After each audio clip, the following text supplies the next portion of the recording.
কোনো ছেলে যদি কোনো অর্গানাইজেশন 2 বছর না থাকে, আপনি ওই সিভিটা প্রথমে বাদ দিয়ে দেন, মানে এটা মাইন্ডসেট, কমিটমেন্ট নেই, তার কোনো কমিটমেন্ট নেই।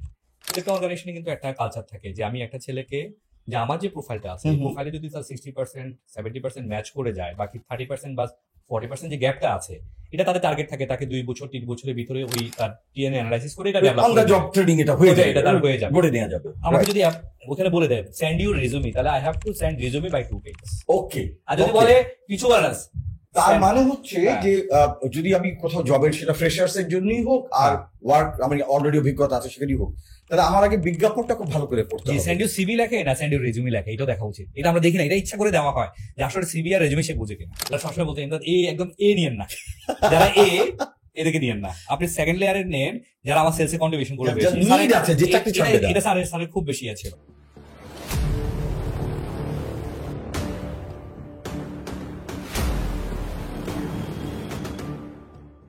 আসসালামু আলাইকুম, আপনাদের সবাইকে স্বাগত এবিপির আরো একটি পডকাস্টে। আজকের পডকাস্টে আমরা খুব গুরুত্বপূর্ণ একটা ব্যাপার নিয়ে আলাপ করব, বিশেষ করে যারা শিক্ষা জীবন শেষ করে চাকরি জীবনে ঢুকতে চাই তাদের জন্য আজকের পডকাস্টটা খুবই কাজে আসবে। কেন কাজে আসবে সেটা বলি, যে আমরা সবাই চাই যে পড়াশোনা শেষ করবার পরে একটা চাকরি, এবং চাকরির সন্ধানে আমরা বিভিন্ন জায়গায় যোগাযোগ করি, কথা বলি, এবং প্রথমে যেটা হয় যে বিভিন্ন কোম্পানিতে আমরা সিভি ড্রপ করি, অপেক্ষা করি বোধহয় কল আসবে, বা কোথাও যদি আমরা কোনো চাকরির যদি বিজ্ঞাপন দেখি সেখানে সেটা দেখে আমরা অ্যাপ্লাই করি। কিন্তু মুশকিল হচ্ছে যে রেসপন্স পাই না। প্রচুর জায়গায় আমরা অ্যাপ্লাই করি, প্রচুর জায়গায় নক করি, নেটওয়ার্কিং করি, কিন্তু রেসপন্স আর আসে না। যে অ্যাটলিস্ট আমাদের যদি দেখতো, পরীক্ষা নিত, তাহলে না হয় নিজেকে প্রমাণ করবার সুযোগ পেতাম। কিন্তু আবার দেখা যায় যে আমাদের মধ্যে থেকে, আমাদের ব্যাচেরই কোনো না কোনো একজন, সে আবার সব জায়গাতেই ডাক পায়, সব জায়গাতে সে ইন্টারভিউ দিতে পারে। তো আমিও অ্যাপ্লাই করছি, আমার বন্ধু অ্যাপ্লাই করছে, আমার রেজাল্টের চাইতে তার রেজাল্ট যে খুব ভালো তা না, কোনো অংশে তার রেজাল্ট কম ভালো, এবং আমার আরও এক্সট্রা কারিকুলার অ্যাক্টিভিটিস আছে, আমি অনেক সোসাইটির জন্য অনেক কাজ করি, সব কিছু মিলিয়ে আমার পোর্টফোলিও খুব ভালো। কিন্তু আমার বন্ধুর পোর্টফোলিও আমার মতন এত ভালো না হওয়া সত্ত্বেও সে চাকরির আবেদন করে ইন্টারভিউতে ডাক পাচ্ছে। এটা কি করে সম্ভব হচ্ছে? ওর কি মামা, চাচা, খালু কেউ আছে? তো পরে খবর নিয়ে জানলাম যে না, ও আসলে এতিম, ওর মামা, চাচা, খালু, ফুপা, দুলাভাই এই জাতীয় কেউ নাই, ও হলে থেকে পড়াশোনা করে মানুষ হয়েছে। তাহলে এটা কি করে সম্ভব? এবং তখন আবিষ্কার করলাম, যেভাবে আমি সিভি লিখছি, আমি আমার নিজেকে প্রেজেন্ট করছি, আর ও যেভাবে সিভি লিখছে, দুটো একেবারে আলাদা। এবং যে লেটারটা আমরা লিখি, সিভির সাথে যে লেটারটা লিখি, এই লেটারে ওর লেখার ভাষার আমার লেখার ভাষা একেবারে আলাদা। কেবলমাত্র এই সিভি রাইটিংটা প্রপার করতে না পারার কারণে, বেশি যোগ্যতা থাকা সত্ত্বেও আমি ইন্টারভিউ যেটা ডাকই পাচ্ছি না। আপনার সাথে কি মিলে যায় এই ঘটনাটা? আমি শিওর যে আমাদের অনেকের জীবনেই এই ঘটনাটা আছে, যে আমরা অ্যাপ্লাই করে যাই কিন্তু ডাক পাই না, এবং ভাবি যে মামা চাচা নাই বলে আমার ডাক হলো না। কিন্তু আসলে মামা চাচার চাইতেও বেশি যেটা একটা বড় ফ্যাক্টর, সেটা হচ্ছে যে এই সিভি রাইটিং, এবার সাথে যে ফরওয়ার্ডিং লেটার যেটা থাকে, এই দুটার ইম্পর্টেন্স। আমরা জানি না কী করে একটা ভালো সিভি লিখতে হয়, কী করে একটা ভালো চিঠি লিখতে হয়, এবং তার চেয়ে তার একটা বড় ব্যাপার যেটা হয়ে যায় যে আমরা করি কি, একটা সিভি বানাই, ওটারই ফটোকপি বা প্রিন্ট আউট দিয়ে সমস্ত জবের জন্য, যে কোনো জব, একটা সিভি সব জায়গায় পাঠাই। কিন্তু ওই যে বলে না যে একটা বিজ্ঞাপন আছে না, যে যে কোনো অসুখ, মাথা ব্যথার জন্য প্যারাসিটামল, ডায়রিয়ার জন্য প্যারাসিটামল, ফোড়া উঠেছে প্যারাসিটামল, কাশি হচ্ছে প্যারাসিটামল, সব রোগের জন্য যদি আপনি প্যারাসিটামল ইউজ করেন, তখন কিন্তু প্যারাসিটামল কোনো কাজ করবে না। তা আমাদেরও তাই হয়, যে সব জবের জন্য আমরা এক সিভি দিচ্ছি, তো প্যারাসিটামল যেমন কাজ করে না সব রোগে, সেরকম এক সিভি সব জবের জন্য কাজ করবে না। তো এই বিষয়গুলো নিয়ে আজকে আমরা আলাপ করবো, এবং এই বিষয়টা নিয়ে আলাপ করবার জন্য আজকে আমাদের সাথে একজন এক্সপার্ট আছেন। জি, এমন একজন মানুষ আছেন যিনি 17 বছর কাজ করেছেন হিউম্যান রিসোর্সে, এবং স্পেশালি তার এক্সপার্টিস হচ্ছে রিক্রুটমেন্ট। জি, উনি লোকের ইন্টারভিউ নেন, সিভি বাছাই করেন, কাকে কাকে নেবেন সেটা বাছাই করেন, তাকে ইন্টারভিউ করেন, রিটেন নেন, ভাইবা নেন, ফাইনাল সিলেকশন করেন। মানে উনি হচ্ছেন একদম রাইট পার্সন, যাকে যে ভাই কি করলে আপনি আমাকে ইন্টারভিউতে ডাকবেন, কি করলে আমার চাকরি হবে, তিনি এটা বলার ব্যাপারে এক্সপার্ট। এবং তিনি হিউম্যান রিসোর্সের উপরে 17 বছর কাজ করার পরে ম্যানেজমেন্টের বিভিন্ন জায়গায় এখন তিনি কাজ করছেন, এবং তিনি একটা মাল্টিন্যাশনাল অর্গানাইজেশন লোটো, সেখানে তিনি কাজ করছেন। আমরা আজ আমন্ত্রণ জানিয়েছি জনাব মোহাম্মদ এমদাদুল করিম, তাকে স্বাগত আপনাকে এমদাদুল। এবং আমরা আজকে আপনার কাছে আমাদের এই গুরুত্বপূর্ণ ব্যাপারটা, যে আমাদের সবার যে প্রবলেম, যে ডাকই পাই না ভাই, আমি তো সব ভালো আমার, কিন্তু আমাকে ডাকিই না, নিজেকে প্রমাণ করব কি করে। তো আপনি যেহেতু এই কাজগুলো করছেন সবসময়, যে এই সিভি বাছাই করা, সিভি দেখে আপনি বলে দিতে পারেন যে একে দিয়ে হবে, একে দিয়ে হবে না, তারপরে ইন্টারভিউ করার আগেই মোটামুটি যা সিভি আসে তার 1% আপনি বাছাই করেন, তারপরে 1% থেকে ইন্টারভিউ করেন। তো আমার প্রথমে আপনার কাছে যেটা জানার, যে আমি কি লিখলে বা কিভাবে লিখলে, বা আপনি যখন কোনো একটা জবের জন্য সিভি বাছাই করেন, কোন কোন জিনিসটা দেখেন?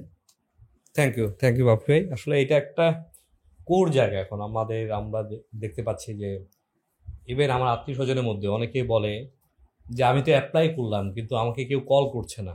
কিন্তু কেন কল করছে না? আপনি অবাক হবেন, আমরা যখন যে কোনো একটা পজিশনের জন্য বিডি জবসে একটা পোস্টিং দেই, একটা পজিশনের জন্য আপনি 1200 থেকে 1500 সিবি চলে আসে, 1200 থেকে 1500 সিবি।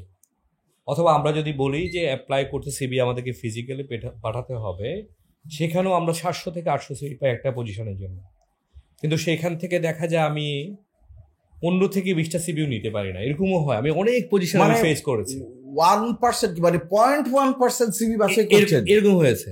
মানে কি, মানে প্রবলেমটা কি? মানে তাহলে আমরা এই যে 99.9% সিবি বাদ দিলেন, হ্যাঁ, তো ওদের প্রবলেমটা কি, মানে কি তারা দেয়নি, হলো না? প্রথমত আমি বলি, আমাদের আজকে যারা ক্যান্ডিডেট যারা অ্যাপ্লাই করছে, এরা অনেক ইউনিভার্সিটি থেকে ভালো লেখাপড়াও করছে, সবকিছুই করে। হ্যাঁ, সিজিপিএ ভালো, হ্যাঁ জিপিএ ভালো, এদের এক্সট্রা কারিকুলাম অ্যাক্টিভিটিস আছে, কিন্তু এ একটা জিনিস খেয়াল করে না, এরা যখন যে কোনো একটা জব পোস্টিং হয়, ওই জবের প্রোফাইলটা কি ছিল, কি জন্য সে অ্যাপ্লাই করেছে, এই জিনিসটাই খেয়াল করে না, 1 নাম্বার। তো আপনি একটু আগে যেটা মানে জব রিকোয়ারমেন্টটাকে, মানে রিকোয়ারমেন্টটাই বুঝে নাই, এই পজিশনটা কি কি কাজ করবে, কি কাজ করতে হবে, এই কাজগুলো করার জন্য তার কি কি স্কিল থাকা দরকার। তাহলে আমি যদি একটা জবের জন্য অ্যাপ্লাই করি, সে অ্যাপ্লাইতে মিনিমাম আমাকে 60% কিন্তু আমাকে যে প্রোফাইলটা আছে, যে রিকোয়ারমেন্ট আছে, সেটা ম্যাচ করতে হবে, না হলে কিন্তু আমি কল পাবো না। আচ্ছা, ইটস আ ভেরি ইম্পর্টেন্ট একটা পয়েন্ট বলুন। তারপরে আমার সিভিতে আমি যখন অ্যাপ্লাই করছি পার্টিকুলার জবের জন্য, তাহলে ওই জবের যা রিকোয়ারমেন্ট এবং আমার যে স্কিল, মিনিমাম 60% যেন ম্যাচ করে যেতে হবে। যখন আপনি দেখবেন 60% ম্যাচ করছে, তাহলে ওই সিভিটাকে আপনি দেন আমরা ওইটাকে নেই বাছাই করতে। তাহলে এটা আমার মনে হয় সবচেয়ে গুরুত্বপূর্ণ। তাহলে আমাদের উচিত হবে যে যেটা জবের আমরা বিজ্ঞাপনটা পাচ্ছি, এটা জব রিকোয়ারমেন্ট কি, এবং এই জবটাকে দিয়ে কি কি কাজ করা হবে, এবং সেই কাজ করার জন্য কি কি যোগ্যতা লাগবে, কি কি স্কিল লাগবে, সেই স্কিলগুলো আমার সিভিতে হাইলাইট করা, রাইট।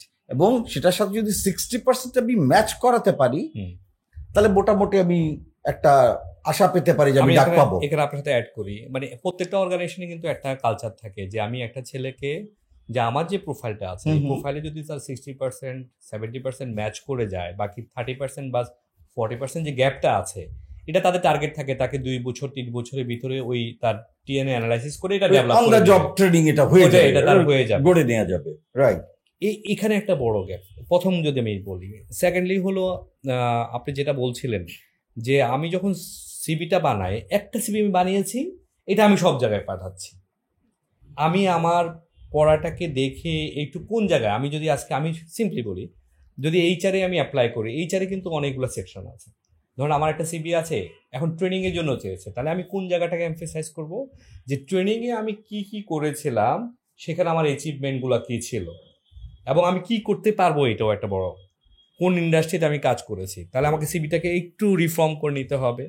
আবার যদি রিক্রুটমেন্টের কোনো একটা আমার পজিশন হয়, তাহলে আমাকে কিন্তু সিভিটা ওইখানেই এমফেসাইজ করতে হবে, তাহলে এটার জন্য আমাকে সময় দিতে হবে। এখন সবাই শর্টকাট যুগ, সবাই শর্টকাট খোঁজে। সিভিটা করে রেখেছে, সিভির নাম দিয়েছে, ধরেন আপনার পিডিএফে সেভ করেছে 001 দিয়ে, সে এই সিভিটা পাঠিয়ে দিয়েছে, একটা লাইন অ্যাপ্লিকেশনে লেখে না। যে আমি যে একটা আপনাকে বললাম যে ফরওয়ার্ডিং কোথাও লেখে না, যদি আমরা বলি যে আমাদের এই ইমেল অ্যাড্রেসে পাঠাবা, আপনি অবাক হবেন 1000 সিবির মধ্যে 10টা থেকে 15টা সিবি হয়তো ফরওয়ার্ডিং দেয়। একটা ভালো ফরওয়ার্ডিং কিভাবে লিখতে হয় এই জিনিসটাও দেখে না। তার চেয়ে বড় ব্যাপার আপনি যেটা বলছেন যে মাত্র 10 পর্যন্ত দেয়, তার মানে হচ্ছে যে 1000-এর মধ্যে 985 জনই জানে না যে শুধু সিভি পাঠালেই হয় না, সাথে একটা ফরওয়ার্ডিং দিতে হয়, কারণ সিভিতে সব কথা থাকে না। রাইট, সেখানে বলতে হয় যে এই জবটার জন্য, এই পজিশনটার জন্য কেন আমি দ্য ফিটেস্ট, রাইট, কেন আপনি আমাকে নেবেন। রাইট। তারপরে যেটা হয় সেই সিভিটার পাঠায় হলো ওয়ার্ড ফরম্যাটে। ধরেন ওয়ার্ড ফরম্যাটে সে যে ফরম্যাটটা ইউজ করেছে হয়তো একটা পুরানো একটা ফরম্যাট, উইন্ডোজে যেমন একটা আলাদা ফন্টটা তো আলাদা পাঠিয়েছে, এটা আপনি যখন খুলবেন দেখবেন এটা আপনার এখানে কাজ করে না, ভেঙে গেছে। হ্যাঁ, এবং ওটা ওই ওয়ার্ড ফাইলের পেজ লেআউট, হ্যাঁ, পেজ ডিজাইন আর আপনার কম্পিউটারে যেটা ডিফল্ট পেজ ডিজাইন এক না। কারণ আমরা তো এত সময় পাই না, সিভি শর্টিং এর জন্য আমরা খুব অল্প সময় পাই। তো ওই শর্টিং এর মধ্যে আপনি যদি পিডিএফ ফরম্যাটে না পাঠান, ওয়ার্ড ফরম্যাটে পাঠান, প্রথমে এটা কিন্তু তাহলে পিডিএফ ফরম্যাটে পাঠালে সুবিধাটা কি? পিডিএফ ফরম্যাটে পাঠালে তার লেআউটটা পুরোপুরি ঠিক থাকে। আপনি অর্থাৎ এক্স্যাক্টলি ওনার কম্পিউটারে উনি যা দেখতে পেয়েছেন এক্স্যাক্টলি সেটাই আপনি দেখতে পাবেন, সেটাই আমি দেখতে পাই। আর ওয়ার্ড ফরম্যাটে পাঠালে আপনার ডিফল্ট সিস্টেমে চলে আসবে, তখন সেখানে এটা ভেঙে চলে যেতে পারে, ফন্ট চেঞ্জ হয়ে যেতে পারে, এবং জিনিসটার যে সৌন্দর্য ছিল সৌন্দর্য হানি হতে পারে। এবং তখন হয়তো আপনার মনে হবে যে ছেলে নিজেকে সিভিতে প্রেজেন্ট করতে পারলো ভালো করে, ওকে কে ডাকবো। বা আপনি আরো মজা, আমি আমার অভিজ্ঞতা থেকে বলি, কারণ এটা নিয়ে আমি এইচআর ম্যানেজমেন্ট ট্রেনিং হিসাবে আমি জয়েন করি প্রথমে ঢাকা আসেন অ্যানিমেশনের সাথে। তো 2 বছর হয়তো আমি ফাইল নিয়ে দৌড়াদৌড়ি করছি, স্যাররা আমাদেরকে ইন্টারভিউতে বসায়নি। কিন্তু আমার 3য় বছর যখন আমি বিবিআইজি গ্রুপে কাজ শুরু করলাম, তখন থেকে আমি সরাসরি রিক্রুটমেন্টে কাজ শুরু করে দিলাম। তো এখন পর্যন্ত আমি যখন লাস্ট এইচআর ডিরেক্টর ছিলাম ওয়ালটনে, বা এর আগে মুন্সি গ্রুপে গ্রুপ হেড অফ এইচআর ছিলাম, এমন হয়েছে অনেক ভালো ছেলে, ভালো ইউনিভার্সিটির ছেলে, ওর যে ছবি দিয়েছে, ছবি হলো সেলফি ছবি সিভির মধ্যে। তো আপনি কিভাবে একটা ছেলে যে জানে না যে কোন ছবিটা দেওয়া লাগবে, আপনি অবাক হবেন। অনেক মেয়ে সেলফি ছবি দেওয়া মানে হচ্ছে যে ইভেন তুমি যে একটা চাকরি চাও, হ্যাঁ, তোমার চাওয়াটার ব্যাপারে তুমি সিরিয়াস না, সিরিয়াস না। তুমি যদি চাওয়ার ব্যাপারে যদি সিরিয়াস না, তুমি আমার কাজের ব্যাপারে কি করে সিরিয়াস হবে? রাইট, আমি তোমাকে কেন নিব ভাই? আমি আপনাকে বলি, হার্ভার্ডের একটা রিসার্চে এসছে, এটা আসছে প্রায় 2019-এর দিকে, যে বলা হয়েছে যে 80% মানুষ জবটা পায়, তার একটা মনের থেকে চাহিদা থাকে, মানে একটা ডিমান্ড থাকে, ওইটা সেই জন্য সেই জবটা পায়, প্রবলভাবে চাইতে হয়। নাহলে একটা দিছে, আচ্ছা পাস করছি, আচ্ছা একটা দিয়ে ওটা বানাইছে, ওইটা ফরওয়ার্ড করে দিল।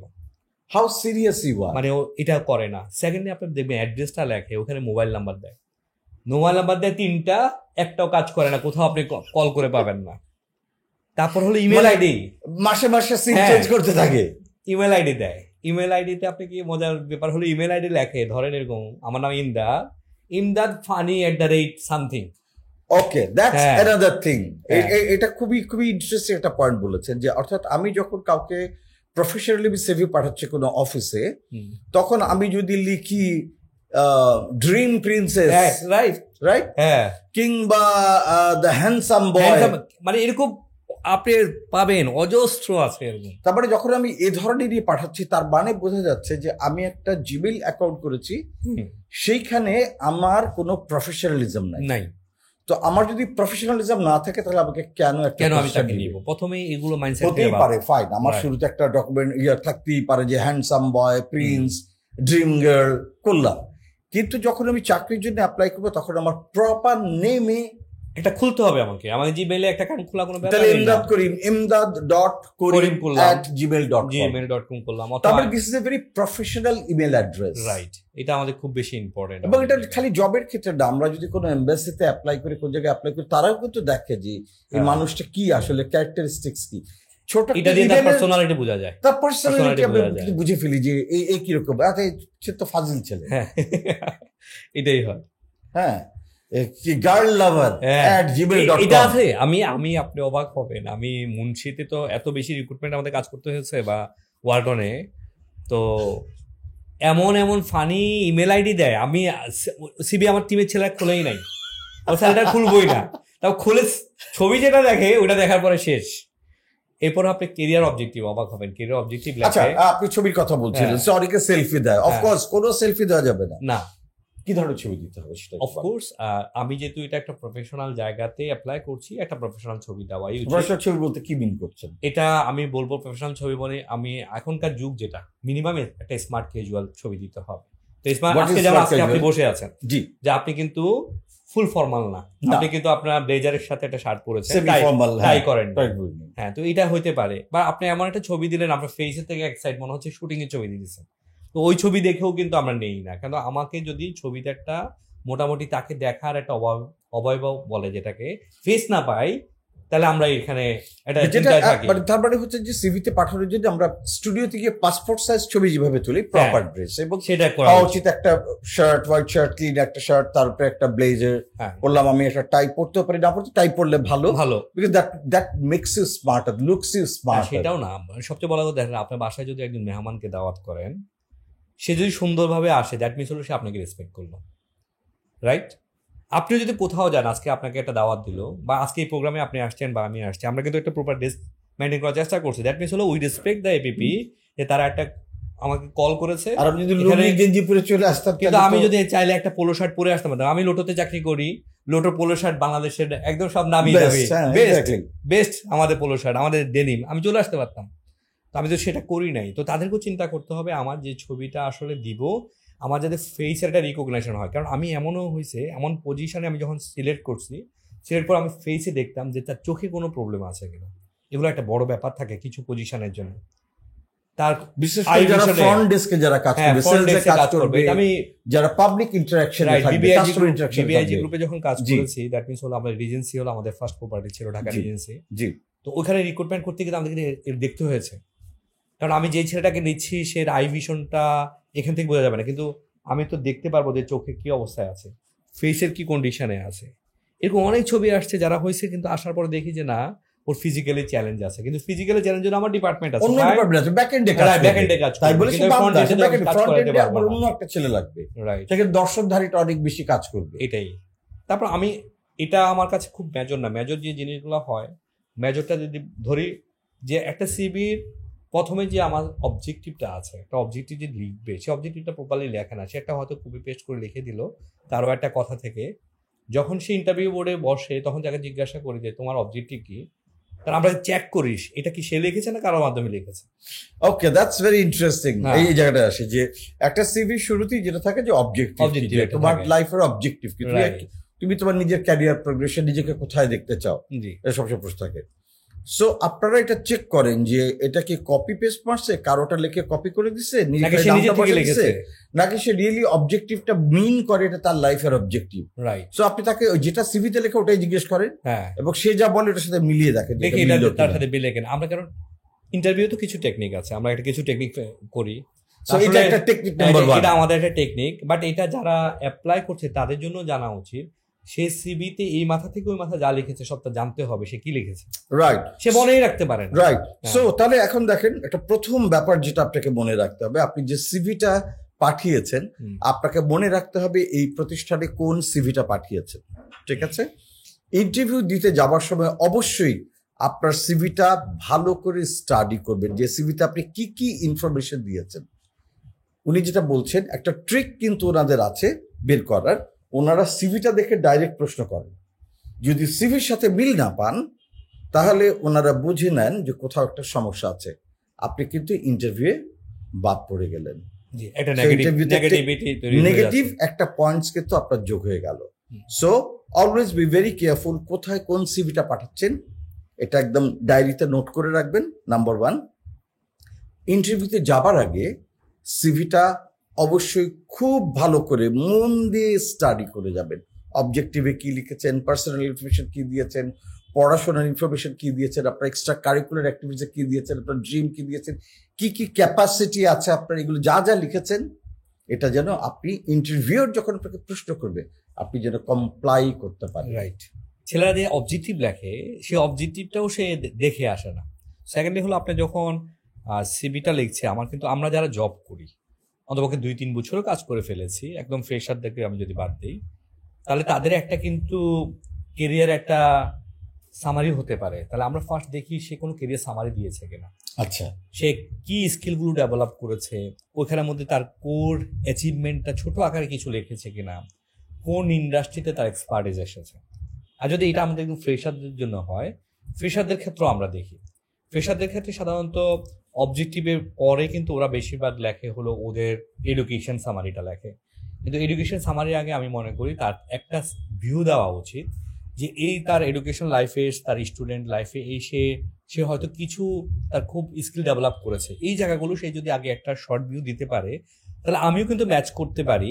আমি যে তাকে পজিশনে নিচ্ছি, সেই পজিশনে যে স্কুলগুলো আছে সেই স্কুলের সাথে আমি যদি 1-to-1 মিলাই, কতটুকু ম্যাচ করে ফেলেছে। লাইক কি হতে পারে, যেমন একটা হতে পারে যে আচ্ছা আমি ডিবেট ক্লাবের প্রেসিডেন্ট ছিলাম, হ্যাঁ ডিবেট ক্লাব প্রেসিডেন্ট আমাদের একটা ফেস্টিভ্যাল আমি অ্যারেঞ্জ করেছে, ডিবেট ক্লাসের প্রেসিডেন্ট যাবে বলি, যদি ডিবেট ক্লাসের প্রেসিডেন্ট হয় দ্যাট মিনস হলো তার মধ্যে লিডারশিপ গ্রো করেছে, রাইট। নাম্বার 2 হলো তার মধ্যে কমিউনিকেশন স্কিল গ্রো করেছে, নাম্বার 3 হলো হি ক্যান স্পিকস এনিহোয়ার, এবং বড় জিনিস এবং সে অর্গানাইজ করতে পারে। তাহলে হলে এই ছেলেটা কিন্তু আমার মার্কেটিং এ যায়, যে ফ্রেশার সে মার্কেটিং এ দিতে আমার কোনো অসুবিধা নাই।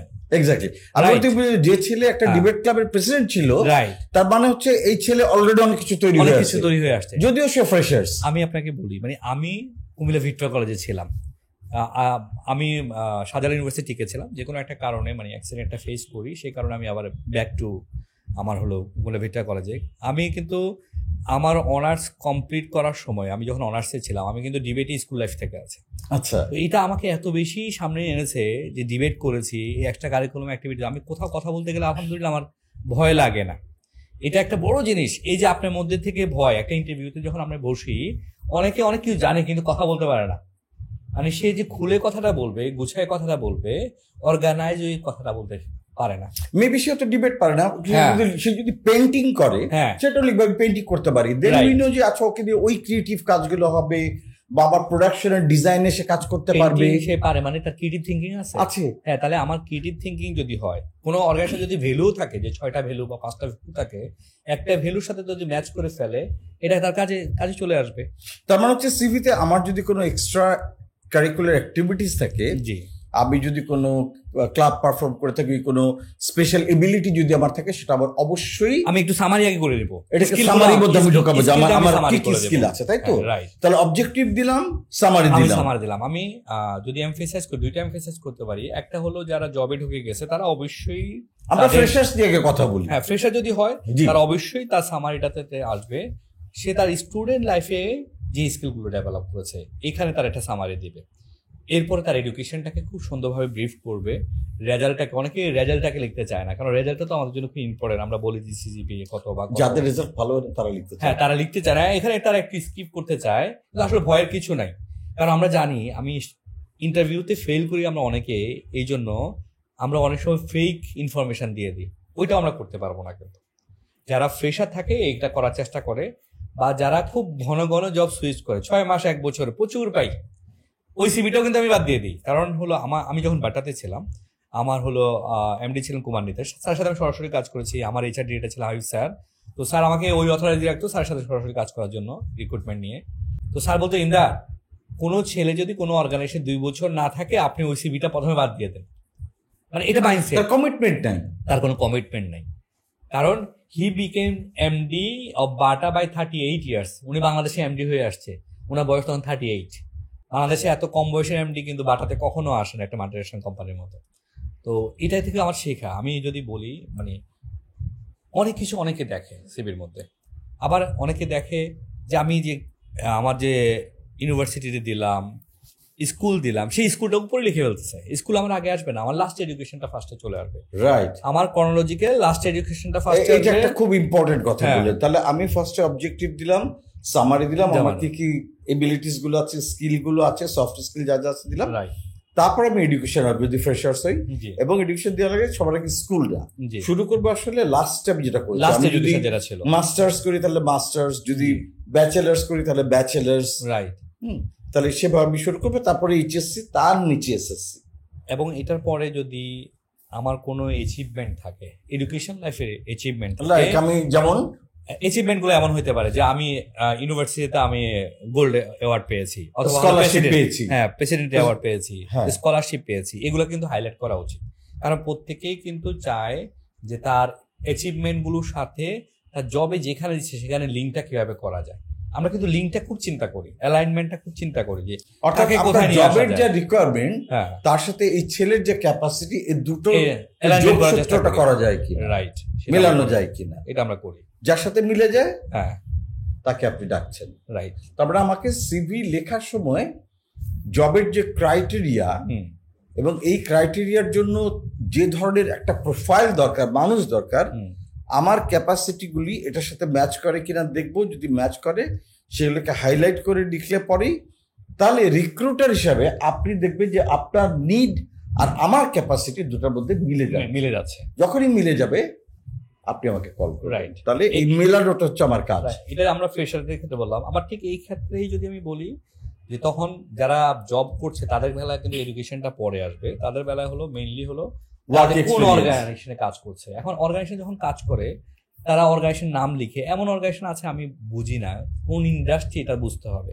ইন্ডাস্ট্রিটা মেনশন করা উচিত যে এটা আসলে এই অর্গানাইজেশনটা এই ইন্ডাস্ট্রিতে কাজ করে। যেমন আমি লোটোতে কাজ করি, লোটো হলো আমার রিটেল ইন্ডাস্ট্রি, সহজে সবাই বুঝে ফেলতে পারবে।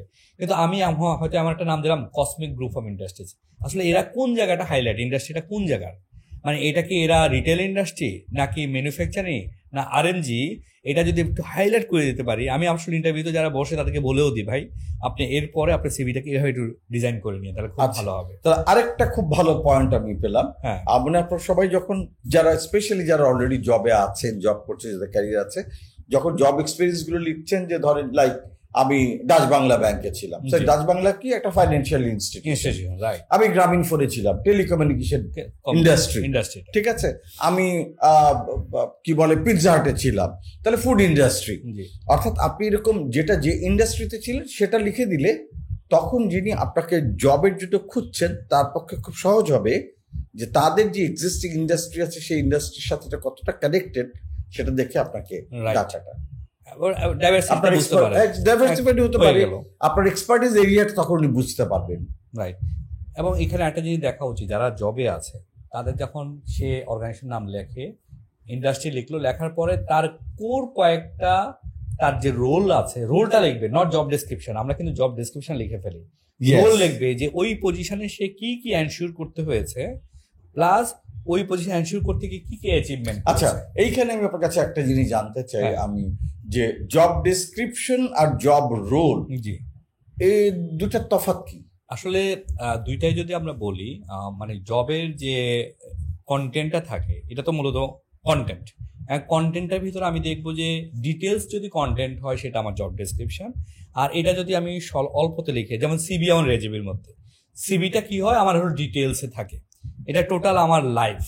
আর রেজিউমের কথার মধ্যেই কিন্তু সে বলে দিয়েছে এই যে সামারি, ছোট করে লেখা। আচ্ছা, এইটা একটা খুব ভালো পয়েন্ট। মানে আমরা তো যেটাই সিভি সেটাই রেজিউমে সেটাই বায়োডাটা, না কখনো না, কখনো এটা কখনোই কিন্তু এক জিনিস না, না না কখনোই না। আচ্ছা, আসলে বেসিক্যালি সিভিটা আমরা জবের জন্যও সিভি দিতে পারি, কোনো অসুবিধা নাই। আমাদের এই দেশ এই সাবকন্টিনেন্টে এটা অসুবিধা হয় না, কিন্তু বাইরে যদি ইউরোপিয়ান কান্ট্রিতে যান আপনি, আচ্ছা কানাডায় যান, তারা কিন্তু জবের জন্য বলে রেজুমি দাও, রেজুমি। আচ্ছা, তারপরে একটা খুব ইন্টারেস্টিং জিনিস শিখলাম, বায়োডাটা হচ্ছে আপনার বেসিক ইনফরমেশন। এটার মধ্যে যেন আমরা বিয়ে করতে গেলে কাজে লাগে খুব, যে বায়োডাটা দিলাম, আমার ফ্যামিলি ব্যাকগ্রাউন্ড থাকলো, ওখানে ফ্যামিলি ব্যাকগ্রাউন্ডটা খুব ইম্পর্টেন্ট।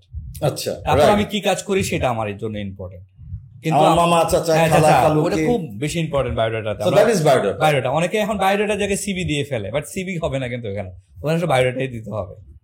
ওকে, সো তারপরে সহজ বাংলায় যদি বলি বিয়ের জন্য যেটা আমরা দিই এটা হলো বায়োডাটা আমাকে দিতে আচ্ছা, হবে। ঠিক আছে। আর সিভিটা হলো আমি যদি একাডেমিক কাজ করি অথবা কোনো রিসার্চে কাজ করি তখন আমার সিভিটা দেওয়াটা ভালো, কেন সিভিতে মোর ডিটেইলিং আসে, ওটা ডিটেইল করে আমি। তাহলে জবের ক্ষেত্রে কি, মানে ধরেন আমি যদি ফ্রেশার্স হই সেক্ষেত্রে আমার কি দেওয়া উচিত? সিভি দেওয়া উচিত না রেজুমি দেওয়া উচিত? রেজুমি, কারণ আমার তো আসলে ওই পরিমাণে এক্সপেরিয়েন্স না যে আমি ডিটেইলস কোনো কিছু লেখার, তো আমি যত শর্ট করতে পারি, অবজেক্টিভ সামারি দিব, এটা 1 থেকে 2 পেজের মধ্যে হবে, সেটাই রেজুমি। আচ্ছা, রেজুমে তাহলে আপনার 1 থেকে বড় 2 পেজের মধ্যে আমার ক্লোজ করতে হবে। আচ্ছা, ইদানিং দেখি যে আপনার একটা নতুন একটা স্টাইল বা ফরম্যাট হয়েছে, সিভি বলি রেজুমে বলি, 1 পৃষ্ঠার মধ্যে পুরোটা দিয়ে দাও, 1 পৃষ্ঠার মধ্যে করা যায় খুব ভালোভাবে, খুব স্ট্যান্ডার্ড মধ্যে করে, সেই ফরম্যাটের মধ্যে করছে। এখন হলো এটাতে একটা খেয়াল করতে হবে, আমি যদি প্রোফাইলটা দেখি, আমার মানে জব যে পোস্টিংটা আছে সেই পোস্টিং এ যে ইনফরমেশন গুলো চেয়েছে এগুলো যদি আমি এক পেজের মধ্যে কভার না করতে পারি আমাকে 2 পেজে যেতে হবে। আর আমাকে যদি ওখানে বলে দেয় সেন্ড ইউর রেজুমি, তাহলে I have to send resume by 2 pages. Okay. আর যদি বলে কিছু বলে না, তার মানে হচ্ছে যে যদি আমি কোথাও জবের সেটা ফ্রেশার্স এর জন্যই হোক আর ওয়ার্ক আমার অলরেডি অভিজ্ঞতা আছে সেখানেই হোক, তাহলে আমার আগে বিজ্ঞাপনটা খুব ভালো করে পড়তে হবে। সেন্ড ইউর সিভি লেখে না সেন্ড ইউর রেজুমি লেখে, এটাও দেখা উচিত। এটা আমরা দেখি না, এটা ইচ্ছা করে দেওয়া হয় যে আসলে সিভি আর রেজুমি সে বুঝে কিনা। সো তাহলে রেজুমি হচ্ছে আমার সংক্ষিপ্ত আমার ব্যাপারে বলা, আমার কর্মক্ষেত্রের ব্যাপারে বলা, আর সিভি হচ্ছে একটু ডিটেইলে বলা। আমার যেটাই বলবো আমি ডিটেইল, আমার এডুকেশন একটু ডিটেইলে বলবো, জব একটু ডিটেইলে বলবো। মানে এডুকেশন ডিটেইলে বলবো কিরকম, মানে আমি কি কি সাবজেক্ট পড়েছি সাবজেক্ট আমি তখন অ্যাড করব, কিন্তু রিজুমি লিখলে আমি সাবজেক্ট অ্যাড করব না তখন। রাইট, এই জায়গাটা যেমন আমি ফাইন্যান্সে পড়েছি, আচ্ছা ফাইন্যান্সিয়াল ম্যানেজমেন্ট পড়েছি, স্ট্যাটিস্টিক্স পড়েছি, আমি মাইক্রো ইকোনমিক্স পড়েছি, macroeconomics, the subject I have studied, আমি এই সাবজেক্ট গুলো পড়েছি। তাহলে আপনার তখন ওখানে যদি আমার কোনো অ্যাচিভমেন্ট থাকে ওই অ্যাচিভমেন্ট আমি বলে দিব, তাহলে এটা আসবে আমার সিভিতে। হ্যাঁ, এটা আর রেজিউমেতে আসবে জাস্ট খালি ব্যাচেলার্স ডিগ্রি ইন ফাইন্যান্স, কবে সালে পাস করছি, সিজিপিএ কত ছিল, passing year this year, CGPA institution কোথায় ছিল সেটা আমি লিখে দেব, দ্যাটস ইট, শর্ট করে 3-4 ইনফরমেশন। জি, ইনফরমেশন লিখে দেব। সো তাহলে রেজিউমি হচ্ছে একবারে ব্রিফ, হ্যাঁ রেজিউমি হলো brief, not more than 2 pages. আর সিভি হলো আই ক্যান ডিটেইল 2-3 বেশি গেলে সেখানেও বলা হচ্ছে যে সিভি করতে গিয়ে আমি যেন এক্সিকিউশন না করে ফেলি, এত বেশি বড় করে না ফেলে আপনার বিরক্ত হয়ে যায়। মানে উপন্যাস লেখা যাবে, হ্যাঁ উপন্যাস কিন্তু লেখা যাবে না, সেটাতে আমার খেয়াল রাখা লাগবে। আমি আপনাকে যেটা বলছি, আমরা বলা হয় এখন বেশিরভাগ কিন্তু জব অ্যাপ্লিকেশন বলা হয় সেন্ড ইউ সিভি লেখে, তাহলে আমি CV I can send my CV. তো সিভিতে আমি আমার যখন জব ডেসক্রিপশন লিখে রোল লিখবো, রোল মানে হলো ওই পজিশনে আমি কি কি এনশিওর করতাম, এটা হলো আমার রোল, কিন্তু ওই পজিশনে কি কাজ করতাম সেটা হলো আমার জব ডেসক্রিপশন। আচ্ছা আপনারা ধরেন আপনার ডিউটি বলি যে আমাকে চেয়েছে যে এইচআর এ রিক্রুটমেন্টে কাজ করতে হবে, তোমার সিভি পাঠাও। তো আমি ওখানে তখন কি কি দিতে পারি? যদি আমি এটা পাঠাই, দ্যাট মিনস হলো আমার লাস্ট অর্গানাইজেশনে আমি রিক্রুটমেন্ট নিয়ে কি কাজ করেছি সেটা আগে আমার ওই রোলটা দেখাইতে হবে, কি রোল করেছি। আচ্ছা যেমন একটা এক্সাম্পল দেন। একটা হলো হ্যাঁ আমার হলো একটা ছিল হলো ensure any recruitment by 8 weeks, এটা একটা কিন্তু কেপিআই, এটা কিন্তু রোল। তাহলে আমার এটা রোল, আমার রোল ছিল, দায়িত্ব ছিল এনশিওর করা 8 সপ্তাহের মধ্যে একটা রিক্রুটমেন্ট প্রসেস কমপ্লিট করাতে। ওকে, এটা আমার কোর, এই যে আমরা এটা লিখতে পারি না। আর ডেসক্রিপশনে গেলে আমি কি বলতাম? ডেসক্রিপশন যদি হলো তাহলে ওখানে দেখবেন হলো টু রিক্রুট দা পজিশন 2 দিয়ে শুরু করে, কিন্তু আজকে কিন্তু এগুলা কিন্তু চেঞ্জ হয়ে গেছে, কারণ 2 দিয়ে লিখলে মানে দ্যাট মিনস হলো আপনি যখন ফাইনাইট ভার্ব ইউজ না করে আপনি যখন 2 দিয়ে লিখবেন তাহলে এটা এমনিতে দুর্বল হয়ে গেল। আজকে কিন্তু সব অ্যাকশন ভার্ব দিয়ে লেখে, যে আমি এনশিওর করবো যে কোনো জিনিস। এইটা আমি বললাম আমার রিক্রুটমেন্ট পজিশনে অ্যাকশন ভার্ব দিয়ে আমাকে এনশিওর করতে হবে। আমরা সিভিতে অনেকে কি বলে ওই অবজেক্টিভের মধ্যে সে লেখে যে আমি জব চাই, আমি পেলে এরকম করবো, মানে তার একটা হোপ দেখায়। কিন্তু সে যদি বলে যে আমি যদি এই পজিশনটা আমি এটা করতে পারবো, দেখবেন অবজেক্টিভটা অনেক স্ট্রং হয়ে যাচ্ছে, মানে তার অ্যাকশনটা থাকে না ওটার মধ্যে। এখানে কিন্তু অনেক দুর্বল থাকে, সেন্টেন্সের মধ্যে দুর্বল হয়ে যায়। আপনি অবজেক্টিভের মধ্যেও আসলে অনেক বেশি অ্যাকশন থাকতে হবে, এবং ওই 2 লাইন বা 3 লাইনের যে অবজেক্টিভটা সে লিখবে এটা যেন খুব সুন্দর হয়, আসলে তার রিয়েলিটিটা আমাদের এটার মধ্যে চলে আসে।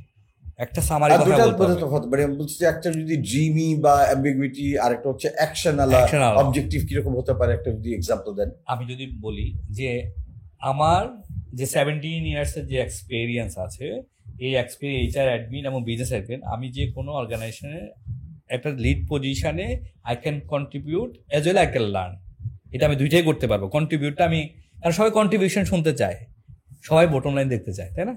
আর আপনি যদি বলেন যে আমি যদি এই পজিশনে কাজ দেওয়া হয় তাহলে আমি এই করতে পারি অনেক বড় লিখে ফেলে, বাট ও বোঝে না যে কি করতে পারবে, বা অথবা বলে I want to secure a job.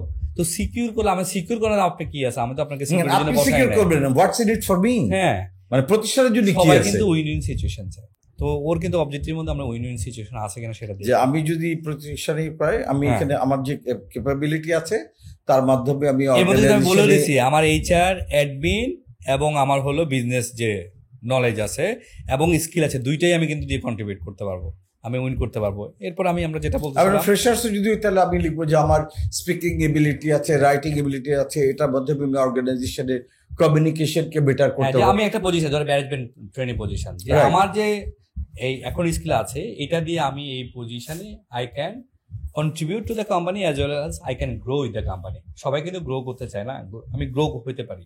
তো কন্ট্রিবিউশনের কথাটা আমরা বলি না, কন্ট্রিবিউশনের কথাটা বলতে হবে। তাহলে অবজেক্টিভে আমার কন্ট্রিবিউট, আমি কি অর্গানাইজেশন যদি কি Contribute কন্ট্রিবিউট করতে করতে পারি সেটা আমার লেখা সাথে উচিত। আমিও কি চাই, আমি এবং যেটা সাথে বলছি, আমার নিজেকেও কিভাবে win-win চাই আমরা উইন প্রত্যেকে উইন এটা চাই। সিচুয়েশনটা। তো আমরা যেটা বলছিলাম রোল এবং জব ডেসক্রিপশন, আমরা রোল লিখতে হবে। রোলটা লেখার পরে ওখানে আমি কি করলাম, যেমন আমি যদি বলি আমার ভিয়ালাটেক্সের কথাই বলি, আমি হয় না আই ওয়াজ ইন ভিয়ালাটেক্স, আমি যখন ওখানকার ট্রেনিং এন্ড ডেভেলপমেন্ট ইনচার্জ ছিলাম, যে আমি বলেছি ওই রোল প্রোফাইলে আমি কি কাজ করেছি খুব ছোট করে, কিন্তু আমার অ্যাচিভমেন্টগুলো আমি দেখিয়েছি। কত কত এমটি ব্যাচ আমরা রিক্রুট করেছি, কি কি আমরা প্রোগ্রাম করেছি, কি কি টিউ প্রোগ্রাম করেছি, প্রত্যেকটা কিন্তু আমি ওখানে রেখেছি। কেপিআই কিন্তু I was the lead trainer of the ভিয়ালাটেক্স। আমি এই জন্য ধন্যবাদ জানাই যে আমার স্যার, যে ডেভিড স্যার ছিলেন, উনি এমডি স্যার, উনি বিশ্বাস করে কিন্তু আমাকে দায়িত্বটা দিয়েছেন। এবং Rumi sir, Fatima Ahmed Rumi, major general sir আমাদের এইচআর ডিরেক্টর ছিলেন। তো স্যারও বললো ইমদাদ ইউ ক্যান ডু, মানে আমাকে যে বলেছে, এরপর থেকে আমি এত বেশি লেখাপড়া করেছি। এমডি স্যার নিজেই আমাদেরকে প্রচুর ম্যাটেরিয়াল এনে দিয়েছে পড়ার জন্য। আমরা একটা গ্রুপ হয়ে কাজ করেছি। আমরা জব ডেসক্রিপশনের জায়গা না লিখে আমরা জব রোলটা লিখবো, অ্যাচিভমেন্টটা লিখবো। রাইট। পরে এসে আমার যদি এক্সট্রা কারিকুলাম কোনো অ্যাক্টিভিটিস থাকে সেটাকে আমি হাইলাইট করব, এবং আমার কোনো অ্যাফিলিয়েশন আছে কিনা, অ্যাফিলিয়েশন ইজ ভেরি ইম্পর্টেন্ট। আমি যদি বিভিন্ন ক্লাবের মেম্বার হই অথবা ইউনিভার্সিটি বিভিন্ন অ্যাক্টিভিটির সাথে আমি জড়িত থাকি, কারণ আমি নিজেই 6টা অঙ্গ প্রতিষ্ঠানে জড়িত। এর মধ্যে আমি যেমন আমার সিভিতে আপনি গেলে দেখবেন আমি এবিপির, আমি ওদের রেগুলার ট্রেনার ফ্রম 2019 থেকে 2019 থেকে। আমি হলাম আমাদের বিএসএইচআর-এর আমি অ্যাসোসিয়েট মেম্বার, এইচআর ক্লাবের আমি ফাউন্ডার মেম্বার। এইভাবে করে আমি প্রত্যেকটা, কিন্তু আমি কুমিল্লা বিসিডিএস এর আমি প্রতিষ্ঠা মেম্বার, ফাউন্ডার মেম্বার। আমরা করেছিলাম আলহামদুলিল্লাহ 2001 থেকে আমরা শুরু করি আমাদের বিসিডিএস এর বিতর্ক যে প্রতিষ্ঠান, আমরা গাছের তলা থেকে শুরু করছি। তো প্রত্যেকটা জিনিস কিন্তু সে যখন লিখবে সবাই অ্যালাইন করতে পারে যে এইটা যদি সে করতে পারে তাহলে এইখানে এই কাজটা সে করতে পারবে, এটা আমরা অ্যালাইন করে থাকি। আর এরপর আসে রেফারেন্স একটা ইস্যু। আসলে রেফারেন্স যদি আপনার কাছে না চাওয়া হয়, রেফারেন্স না দেওয়াই ভালো। রেফারেন্স আমরা হলো আপন রিকোয়েস্ট যদি করা হয় দিলাম, আর যদি আমি দিতেই চাই, যেহেতু আমি ইউনিভার্সিটিতে পড়ছি, তাহলে এই ক্ষেত্রে আমার কোনো টিচারের সাথে যদি ভালো অ্যাফিলিয়েশন থাকে তারটা দেওয়া ভালো। আর যদি আমি জবে থাকি, সবচেয়ে ভালো আমার লাস্ট অর্গানাইজেশনে যদি আমার কোনো সিনিয়র প্রফেশনাল থাকে তাকে বলে তারটা দেওয়া, না বলে কিন্তু না দেওয়া না। আচ্ছা, অনেকে যে করে যে রেফারেন্স দিয়ে দিল একটা, না দিলে হবে, যার রেফারেন্স দিয়েছে সেও জানে না, তাকে বলা হয়নি। না এটা কিন্তু আপনি কিন্তু মাল্টিন্যাশনাল কোম্পানিগুলো রেফারেন্স 100% চেক করে, তারা রেফারেন্সে কল দেয়, এটা বাধ্যতামূলক থাকে। আমাদের এখন বাংলাদেশের ন্যাশনাল যে কোম্পানিগুলো আছে, আমাদের কিন্তু আমরা যদি লোটো যদি বলি, লোটো কিন্তু আমাদের একটা international company, it's not a multinational company. ওয়ার্ল্ডের 130টা কান্ট্রিতে আমরা লাইসেন্সে বিজনেস করি। রেফারেন্স কিন্তু চেক খুব ইম্পর্টেন্ট জায়গা। তো রেফারেন্স চেক করতে গেলে যদি যাকে দিয়েছেন, আজকে বাপ্পি ভাইয়ের আমি রেফারেন্স দিলাম, বাপ্পি ভাই জানেন আমি কোথায় কাজ করেছি, আমি কেমন ছিলাম, বা আমি যে অ্যাপ্লাই করেছি এখানে টিপেছি, তো আপনাকে যখন ফোন করবে সে খুব বিরক্ত হবে, একটা নেগেটিভ অ্যাপ্রোচ পেয়ে যাবে। তো আমাকে এটা দেওয়ার সময় খুব খেয়াল করে দিতে হবে, যাকে দিচ্ছি তাকে জানাতে হবে। মানে রেফারেন্সে যার নাম উল্লেখ করবে তাকে বলতে হবে যে স্যার আমি কিন্তু আপনার এখানে একটা বড় ভুল, রেফারেন্স দিতে পারি। রেফারেন্স দেয় হলো আত্মীয়, হ্যাঁ, বড় ভাইয়ের রেফারেন্স দিয়ে রাখে, Right. খালাতো ভাইয়ের রেফারেন্স দিয়ে রাখে। হ্যাঁ। তো এটাও একটা রং জিনিস। তখন জিজ্ঞাসা হয় এই কে, এ আমার কাজিন, তো কাজিনের রেফারেন্স কেন আমি দিব?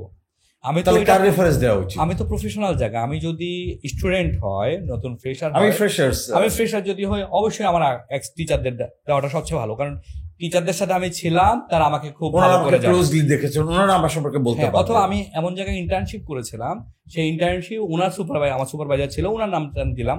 রাইট, খুব ভালো কাজ করবে। ভালো কথা বলেছেন যে আমরা যখন ব্যাচেলার্স ডিগ্রি করি তখন আমাদের থেকে ইন্টার্নশিপ করতে হয়। জি। সো যার সাথে ইন্টার্নশিপ করেছি যে প্রতিষ্ঠানে, যিনি আমার সুপারভাইজার ছিলেন, তিনি আমার সম্পর্কে ভালো জানেন, উনি প্রফেশনাল প্লাস সুপারভাইজার।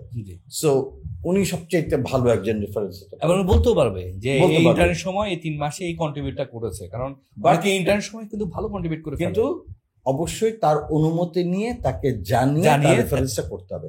তাহলে ফ্রেশার্স হিসেবে দুটা, খালাতো ভাই, মামাতো ভাই, চাচাতো ভাই, খালু, এদেরটা দেওয়া যাবে না। আর যারা জব করছে, টিচার্স অর এমন কেউ একজন যার সাথে আমি ইন্টার্নশিপ করেছি, যিনি প্রফেশনালি চেনেন এবং কাজের ক্ষেত্রে আমাকে জানেন, অর্থাৎ যিনি আমাকে কাজের ক্ষেত্রে বা পড়াশোনার ক্ষেত্রে পেয়েছেন, তিনি হবেন আমার রেফারি। জি। আর জবের ক্ষেত্রে হলো আমি যার সাথে লাস্ট জব করেছি এরকম সিনিয়র পজিশনে কেউ, অথবা আমি জব করতে গিয়ে আমার মেন্টর থাকে, আপনি দেখবেন হয়তো সে তার সাথে আমি সরাসরি কাজ করি না, বাট বাংলাদেশে সে একজন খুব ভালো প্রফেশনাল, ইজ মাই মেন্টর। তাহলে তার রেফারেন্সটা দেওয়া, তাকে মেন্টর তাহলে এমন কেউ একজন হতে হবে যিনি আমার সম্পর্কে জানেন এবং ভালো প্রফেশনালি জানেন, হ্যাঁ প্রফেশনাল জানে এবং বলতে পারে যে হ্যাঁ ইমদাদকে আমি দেখেছিলাম এটা করতে। যেমন আমি সবসময় আমার সিভিতে আপনি দেখবেন আমি মেজর জেনারেল ফাতেমা আহমেদ রুমি স্যারের রেফারেন্স দিয়ে রাখি, কারণ স্যারের সাথে আমি যখন 4 বছর কাজ করেছি, মানে আই ওয়াজ অ্যান এক্সিকিউটিভ, সেখান থেকে আলহামদুলিল্লাহ আমি ট্রেনিং এন্ড ডেভেলপমেন্ট ইনচার্জ হলাম। আমি 2 বছর 4টা প্রমোশন পাইছি, প্রথম 2 বছর 4টা প্রমোশন। আরে বাহ! ওই 6 মাসে একটা করে প্রমোশন পাইছি। তো এটা তো ডেভিড স্যারও দিয়েছে। তো সেখানে আমি মেন্টরকে দিই এবং উনি আমাকে বলতে পারবে যে আমি ইমদাদ কি করতে পারে, এটা বলতে পারে। যেমন জামিল স্যার, আমার লোটো এমডি স্যার, আমি খুব রেসপেক্ট করি স্যারকে, মানে একজন খুব ভালো মানুষের মধ্যে। আসলে অনেকে বলে যে এটাকে ওয়েলিং, না আমি ওয়েলিং বলবো না, আপনি ভালো মানুষ কিন্তু বলতে হবে যে ভালো। প্রতিটা মানুষের মধ্যে ভালো এবং খারাপ দুটো ব্যাপার আছে, আপনি কোনটাকে নেবেন রাইট, আপনার পার্সোনালিটির উপর ডিপেন্ড করবে। আপনি তার ভালোটা নেন না, রাইট, তার ভালো দিকটা দেখেন না। এটা আমরা আমরা কেবল কোম্পানির দোষ ধরি, কিন্তু ভালো জায়গাটা আমরা দেখি না, যে কোন জায়গাটা ভালো। সব জায়গায় আপনার চ্যালেঞ্জ থাকে, আপনার ফ্যামিলিতেও খারাপ আছে, আমি খালি কোম্পানি খারাপ ফ্যামিলিতেই দেখেন না। আপনার যদি 4 ভাই বোন থাকে, 4 ভাই বোনের মধ্যেও তো দেখা যায় একজন এই লেভেলের, একজন এই লেভেলের, একজনকে আপনি বেশি দেখতে পারেন, একজনকে কম দেখতে পারেন। মা বাবার ক্ষেত্রেও কিন্তু তাই, সমান কিন্তু দেখতে পারে না। কোথায় জানি ক্যাবে জানি অ্যাফিলিয়েশন হয়, কারো 80%, কারো 70, কারো 40 এভাবে হয়। তাহলে আমি ভালোটা দেখে আমি যাই। তো আমি সাধারণত তাদের রেফারেন্স গুলো ইউজ করি স্ট্রংলি, তারা আমাকে বলবে যে হ্যাঁ তাদের করতে পারে। তাহলে ফ্রেশার্সদের যদি সামারি করি, ফ্রেশার্সদের ক্ষেত্রে আমার টিচার, যার সাথে আমার লাস্ট সাবজেক্ট গুলো আমি পড়েছি, যিনি আমাকে খুব ভালো জানেন, আমাকে পার্সোনালি চেনেন, সেই টিচার রেফারেন্স দেয়া, অথবা একই সঙ্গে আমি যার সাথে ইন্টার্নশিপ করেছি আমার সেই সুপারভাইজার, তার রেফারেন্স দিতে পারি। কিন্তু সব ক্ষেত্রে অবশ্যই আমাকে তাদের অনুমতি নিয়ে তারপরে রেফারেন্সে তাদের নামটা দেওয়া উচিত। আর যারা আমরা চাকরি করছি তাদের বেলায় সবচেয়ে ভালো হয় যে আমার ইমিডিয়েট বস যিনি আছেন তার রেফারেন্স দেয়া, বা আমার মেন্টর যিনি আছেন তার রেফারেন্স দেয়া। আবার এরকম আমি দিতে পারি, যারা জবে আছে, যারা ফ্রেশার থাকে, মানে 1-2 বছর মধ্যে জব করছে, সে হয়তো একটা দিল তার ইমিডিয়েট সুপারভাইজার, হয়তো মেন্টর নাও থাকতে পারে। তো সেক্ষেত্রে তার ইউনিভার্সিটির যে অ্যাফিলিয়েশনটা ছিল, যে টিচারের সাথে সবচেয়ে ভালো, তাকে সবচেয়ে ভালো জেনেছে, তার রেফারেন্সটা দেওয়া। তাহলে স্যার কিন্তু বলতে পারবে যে ইমদাদ এই করতে পারে। যখন তাকে কল দেওয়া হবে, আমি তাকে ইউনিভার্সিটি এরকম দেখেছি, সে ডিবেটের সাথে জড়িত ছিল, সেইটা করেছে, সে বিভিন্ন কার্যক্রমে এসেছে, তাহলে একটা ভালো ফিডব্যাক পাওয়া। কারণ আমি তো চাই ভালো ফিডব্যাক, নাই সেজন্যই তো দিলাম। যদি আমার যদি ভালো ফিডব্যাক নাই দিতে পারে, তাহলে সেটা আমার ক্ষেত্রে ব্যবহার করা উচিত না আর কি, এটাই। আর এখানে বলবো যে কাজিন বা আমার মামাতো, খালাতো, আমার হয়তো খালু একজন সচিব হতে পারে, কিন্তু সেটা না দেওয়াই উচিত, কারণ উনি তো আমার সঙ্গে ভালো বলবেই। আমার বাবা মা যদি আমি কানাও হই, তাহলে বলবে যে আমার কানা ছেলেটাই ভালো, এবং ভালো একটা মেয়ের সাথে বিয়ে দিতে চাইবে, তাই না? জবে তো একটা ম্যারেজের মতো, এটা একদম ঠিক তাই। তো এই ক্ষেত্রে না দেওয়াটাই ভালো আর কি। তো আমাদের রেফারেন্সটা গেল, রেফারেন্সটা পরে হলো ফাইনালে এসে অনেকে দেখায় একটা ডিসক্লোজার দেয়, যে হলো যে আমি যে ইনফরমেশন গুলো দিয়েছি সবগুলো কারেক্ট। তাহলে এই ডিসক্লোজারটা যদি দেই, তাহলে আমাকে সিভিটা আমাকে আসলে গো থ্রু করা উচিত, আমি যে প্রত্যেকটা দিয়েছি আসলে কারেক্ট কিনা। যদি ডিসক্লোজার আমি লিখি, হ্যাঁ লিখি, আর আমরা লাস্টে আমাদের নামটা দিচ্ছি, নামটা দেওয়ার পরে সেখানে কিন্তু আমার ডিজিটাল সিগনেচার ইউজ করাই যায়। তো সেখানে আমার গ্যাপ থাকে, কারণ সিভিটা যখন চলে যায়, তারা যখন প্রিন্ট করে নিচে শুধু যখন নামটা থাকে, এখানে একটা বিশাল গ্যাপ থাকে, তাহলে আমি একটা ডিজিটাল সিগনেচার ইউজ করতে পারি, আমার তো কোনো অসুবিধা নেই। আচ্ছা, আমাদের কি লাস্ট থেকে ডিসক্লোজার মানে সিভির মধ্যে বা রিজিউমের মধ্যে অনেকে নিচে নাম দিয়ে সিগনেচার করে না? হ্যাঁ, করে না, অনেকে করে। অনেক করে। তো কোনটা করা উচিত? আমি যেটা প্রেফার করি, আমি আমার প্রফেশনাল লাইফে যেটা করি, সে যদি ডিজিটাল সাইনটা দিয়ে দিতে পারে, দ্যাট মিনস এটাও কিন্তু তার একটা স্কিল, যে সে জানে কিভাবে একটা এডিট করতে হয়, এটাও তার একটা স্কিল, এটা পারে যে সে নিয়ে। এখন তো সব ইজি, এখন আপনি আজকে গুগল আসাতে সবকিছু করা সম্ভব হয়, খুব ইজিলি কাজ করতে পারে। তো একটা সুন্দর সিভি বানানো কিন্তু একটা বড় ধরনের স্কিল। তারপরে ডিসক্লোজার দিয়ে এবং এখানে নাম দিয়ে সিগনেচার করাটাও এটা ডিজিটাল সিগনেচারটা আমি দিয়ে দেওয়া, তাহলে সেটাও একটা প্লাস পয়েন্ট আপনার জন্য। আমার সিভিটা আমার ডিজিটাল সিগনেচারটাকে কপি করে ফেলবে কিনা, আসলে এই ইন্টেনশন নিয়ে তো চাকরিজীবীরা বসে নাই, তাই না? এটা নিয়ে কেউ মানে যে বসে আপনি একটা সিগনেচার সবাই ডিজিটাল সবাই এখন আছে, এটা করলে করতেই পারে। তো এটা করা উচিত। তো একদম ফার্স্টে যখন আমরা সিভি দিচ্ছি, আমার ছবি দিচ্ছি, আমার অ্যাড্রেসটা খুব ইম্পর্টেন্ট থাকে। ওই আচ্ছা, অনেকের বেলায় ঠিকানা, হ্যাঁ, যে কোন ঠিকানা ইয়ে করবে, ফোন নাম্বার, এই ঠিকানাটা কিভাবে দাও, কিরকম দাও? ঠিকানাটা সবচেয়ে ভালো হলো এমন ঠিকানাটা দেওয়া উচিত যে যেখানে তাকে যদি আমি একটা মেইল করি, দ্যাট মিনস মেইল বলতে আমি মানে তাকে চিঠি পাঠাই যেন সেটা পায়, এরকম জায়গাটা দেওয়া উচিত। অনেকে একদম এমন গ্রামের বাড়ি দিলেও ওখানে চিঠি যাবে না, তাহলে এটা আমাদের জন্য কঠিন হয়ে যায়, কুরিয়ার করলে কুরিয়ার যাবে না। আরেকটা ব্যাপার ফ্রেশার্সদের জন্য, সেখানে আমার প্রেজেন্ট অ্যাড্রেস, পার্মানেন্ট অ্যাড্রেস দুটোই দেওয়া উচিত, নাকি প্রেজেন্ট অ্যাড্রেস দিলেই আসলে পার্মানেন্ট অ্যাড্রেসটা ওখানে কোনো ম্যাটার করে না, ম্যাটার করে প্রেজেন্ট অ্যাড্রেসটা। এখন সে এই মুহূর্তে তাকে আমি কোথায় কমিউনিকেশন করব, সাথে তার কন্ট্যাক্ট নাম্বার, তার ইমেল আইডি, এই তিনটা জিনিস খুব ইনফরমেশন। আর আরেকটা কথা আমাদের গ্যাপ হয়ে গেছে, এটা হলো আমি যখন একজন জব করার একজন ফ্রেশার, দুইটা সিভির মধ্যে একজনের বেলায় কিন্তু পার্সোনাল ইনফরমেশনটা খুব ইম্পর্টেন্ট যারা ফ্রেশার আছে, কিন্তু আপনি যখন জব করে ফেললেন 5 থেকে 7 বছর, আপনার পার্সোনাল ইনফরমেশনটা একদম লাস্টে আসবে খুব ছোট করে। আচ্ছা, তারপরে ফ্রেশার্স হিসেবে আমার বাবার নাম, মায়ের নাম, হ্যাঁ, এটা আমি দিব আমার এডুকেশনের পরে এসে। অনেকে শুরু করে সিভির অবজেক্টিভের পরে পার্সোনাল ইনফরমেশন দিয়ে রাখে, এটা দেখেই বোঝা যায় আসলে সে কোনো প্রিপারেশনই নেয় বা এই ধরনের জানেই না নিজেকে কিভাবে অ্যাপ্রোচ করতে হয়। এই জায়গাটা খুব বিরক্ত। সো পার্সোনাল ইনফরমেশন ডিটেইলটা, আমার নাম, বাবার নাম, আমার মায়ের নাম, জন্ম তারিখ, ঠিকানা, গ্রামের ঠিকানা বা কোথায়, এটা লাস্টের দিকে আসে। আমাদের অনেক সময় আমাদের জন্য খুব ইম্পর্টেন্ট হয়, কারণ আমাদের এই যে ভেরিয়েশনটা থাকে এজটা কাউন্ট করতে হয়, অনেকে আবার এটা দিতে চায় না। তো আমরা যদি বলি যে this position should apply by 30 years, মানে রেঞ্জ বলে দিই 25 to 30, দ্যাট মিনস আপনাকে বুঝতে হবে এখানে আপনাকে এজ দিতে হবে। যদি এজের কোনো ভেরিয়েন্ট না থাকে তাহলে এজ না দিলেও চলবে।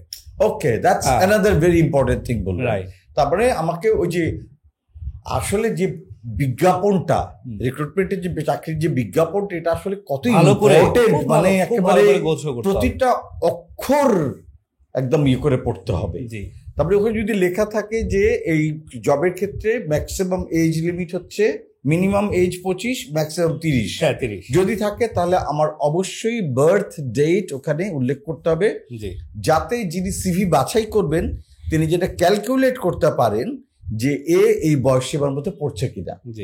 আর যদি ওখানে বয়স সীমার কোনো উল্লেখ না থাকে, সেক্ষেত্রে আমি যদি নাও দিই কোনো অসুবিধা নেই, দিলেও অসুবিধা নেই। কোর পয়েন্ট থাকে, কোর পয়েন্ট হলো যেমন আপনি সেলস এন্ড মার্কেটিং এ অ্যাপ্লাই করেন বা সেলস এ অ্যাপ্লাই করেন, সেলস আমরা জানি এটা হলো আপনার ফ্লেক্সিবল জব, বাংলাদেশে যে কোনো জায়গায় পোস্টিং হতে পারে। তাহলে এই ক্ষেত্রে আপনি প্রেজেন্ট অ্যাড্রেস দিলেন, কিন্তু যখন আপনি পার্সোনাল ইনফরমেশনটা দিলেন তখন আপনার কিন্তু পার্মানেন্ট অ্যাড্রেসটা দেওয়া ভালো, অথবা আপনার শুধু হোম ডিস্ট্রিক্টটা দেওয়া ভালো। কেন আমি বলি, ধরেন আমার এই পজিশনটা হলো জোন চিটাগংয়ের জন্য, তাহলে আমি একটা জিনিস চিন্তা করবো, চিটাগংয়ে যদি আমি যে বরিশালে একটা ছেলেকে দিলে আমার ভালো হবে না। কেন? ঈদের সময় যখন সে বাড়িতে যাবে সে ব্যাক করবে কিন্তু দেরি করে এরিয়াতে, তাহলে আমি এটা কি দিতে পারি, চিটাগংয়ে যখন পোস্টিং হবে এক্ষেত্রে আমি কুমিল্লা অথবা নোয়াখালী অথবা চিটাগংয়ের একটা ছেলে অথবা সাতকানিয়া অথবা কক্সবাজারের ছেলে হলে, তাহলে আমি তার এখানে পজিশনটা দিলে তাহলে সে ইজিলি ঈদের সময় কন্ট্রিবিউট করে। প্লাস হচ্ছে যে চট্টগ্রাম জোনের জন্য এই ছেলেটার এরিয়াটাকে চিনবে, জানবে, সে ডেমোগ্রাফিক্যালি বুঝতে পারে, লোকাল আচরণ বোঝে, লোকাল আচরণ বোঝে এবং লোকাল ডায়ালেক্টে সে কথা বলতে পারে, ওখানকার ডিলার যারা আছে, ডিস্ট্রিবিউটর যারা আছে, তাদের সাথে লোকাল ডায়ালেক্টে সে কথা বলতে পারবে। সো সেলস এন্ড মার্কেটিং এর কাজের ক্ষেত্রে গ্রামের বাড়ি, দেশের বাড়ি যদি থাকে সেটা উল্লেখ করাটা বেটার, তাহলে প্লেসমেন্টটা খুব ইম্পর্টেন্ট থাকে। কারণ ডিস্ট্রিক্টটা আবার অনেক অর্গানাইজেশন কি করে, যেটা দেখে প্রত্যেকের একটা অ্যানালাইসিস থাকে, আমরা জানি আজকে এইচআর অ্যানালিসিস খুব ইম্পর্টেন্ট, প্রত্যেকে দেখে ডিস্ট্রিক্ট ওয়াইজ সে কোম্পানিতে কতজন কাজ করে, ধরেন একটা কর্পোরেট অফিস 500 জন কাজ করে, তাহলে কোন কোন ডিস্ট্রিক্টের লোক বেশি, তাহলে সেটা যখন সময় অ্যানালাইসিস করতে হয় সে রিক্রুটমেন্টের সময় করে ফেলে যে এইবারে আমি এই ডিস্ট্রিক্ট থেকে নিব না, যত ভালোই হোক, কারণ এদের একটা বড় ধরনের ফোরাম হয়ে গেছে, এখন যদি আমি লোক বাড়াই এই ফোরামটা আরো স্ট্রং হয়ে যাবে, অথবা এই ইউনিভার্সিটির হলে এদের ফোরাম আরো স্ট্রং হয়ে যাবে। অনেক কিছু আসলে ব্যাপার থাকে।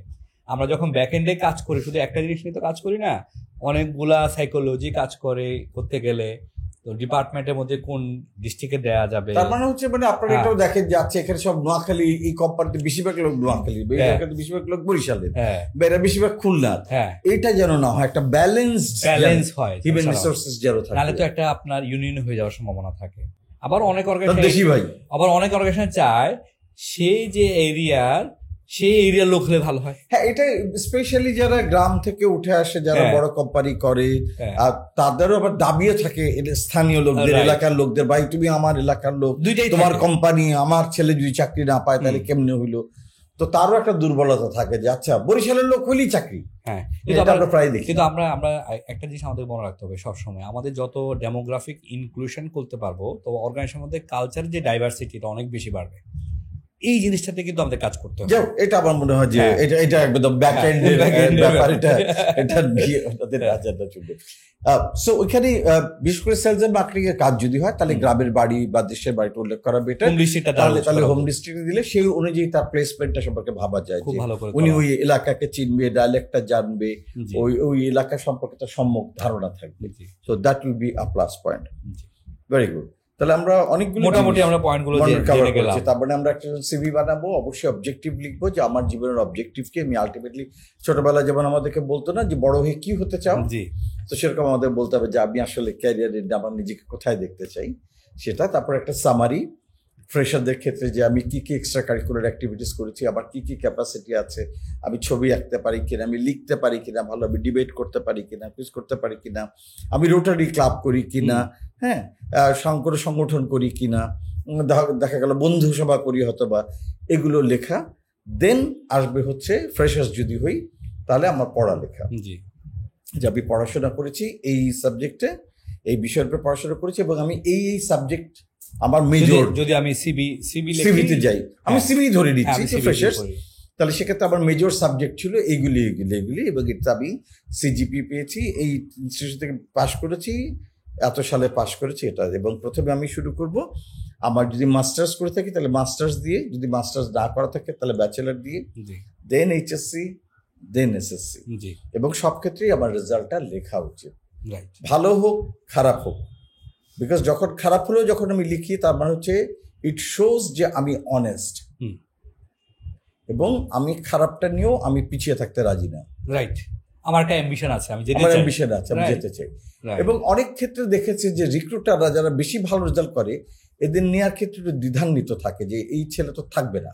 এটা একদম কমন। ইভেন আমাদের লোটোতে আমাদের এমডি স্যার, জামিল স্যার, উনি সবসময় বলে, মানে আমাকে, আমি যখন এইচআর হেড হিসাবে ছিলাম, এরপর তো আমি আসলাম মার্চেন্ডাইজিং, এরপর কোয়ালিটিতে, স্যার সবসময় বলতেন একদম এ নিয়েন না, যারা এদেরকে নিয়েন না, আপনি সেকেন্ড লেয়ারের নেন যারা আমার সেলসে কন্ট্রিবিউশন করবে, এটা স্যারের খুব বেশি আছে। এবং এটা শুধু লোটো না, আমি অনেক অর্গানাইজেশন দেখেছি যে তারা খুব ভালো রেজাল্ট করছে, খুব হাই ক্লাস ছেলে, তাদেরকে নেবার ক্ষেত্রে অনেক চিন্তা করে নেয় যে এই ছেলে কয়দিন থাকবে।